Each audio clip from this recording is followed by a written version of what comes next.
government, brace yourself, has announced that pint-sized bottles of wine will be available to buy in 2024.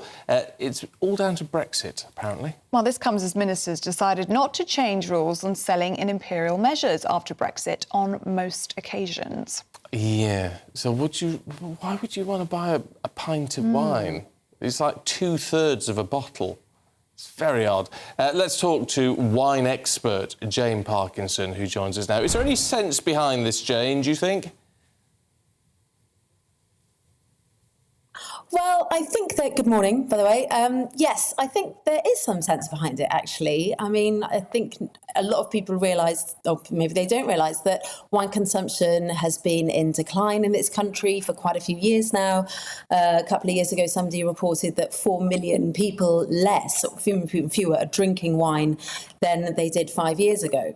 So there's about 26 million of us apparently drink wine regularly now, which still sounds like quite a lot, but it's declining. And so greater choice, more options of what to buy, maybe smaller quantities, is potentially a good initiative to overcome that or improve that situation and to get it increasing again. And I imagine this is a boost, isn't it, for vineyards across the country? Yes, it again sounds too negative, Ellie, but potentially it is. I mean, I don't know about the take-up of it, both from the production side of things and the consumer side of things.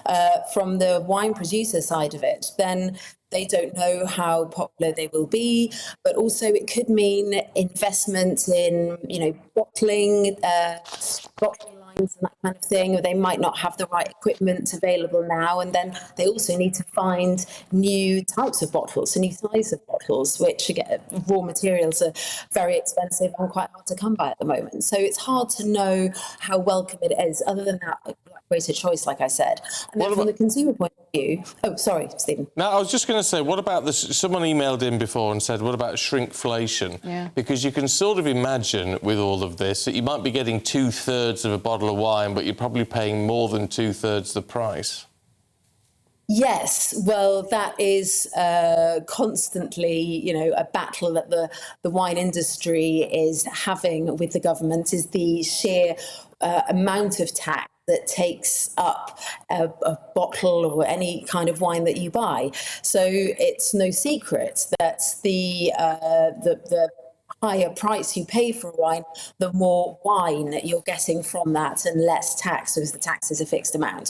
So that's certainly some side of it. But I'd also say this whole pint size, everywhere today the commentary is about this word pint, and that has such strong connections with beer and with cider that I wonder whether there's going to be this sort of stigma to overcome for people, the idea in a shop or a supermarket buying a pint of wine, how well that's going to go down. In restaurants and pubs, that might be different, because a pint isn't too far off the same size as a carafe.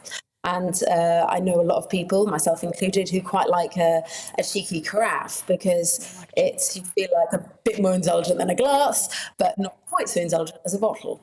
I'm with you, Jane. I like a cheeky carafe. Dear. Yeah, it feels like more of a treat than a glass. I'm with you on that. It's a good point. Yeah. Well made. Yeah. Jane Parkinson, freelance wine expert and journalist, thank you very much indeed. Thank you. Cheeky carafe. Why am I not Cheeky surprised? carafe. It's true. It does feel like a bit of a treat. It does, but it's like a glass and a half or something, Yeah, isn't it? so maybe I can get on board if it's marketed that way. Maybe. It all depends on the cost.